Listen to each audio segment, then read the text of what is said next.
அன்னைக்கு ஒரு நாள் சேது வந்து பக்கத்து காட்டில் திருவிழா நடக்குதுவா போயிட்டு வரலான்னு சொன்னான்.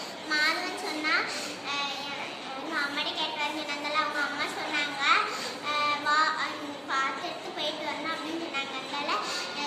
அதனால 2 பேரும் காட்டு பகுதியாக போயிட்டு இருக்கும்போது அங்கே ஏதோ சத்தம் கேட்டுருந்த. அப்போ வந்து சேது சொன்னால் இது கரடி சத்தம் மாதிரி இருக்குன்னு சொன்னாங்கல்ல.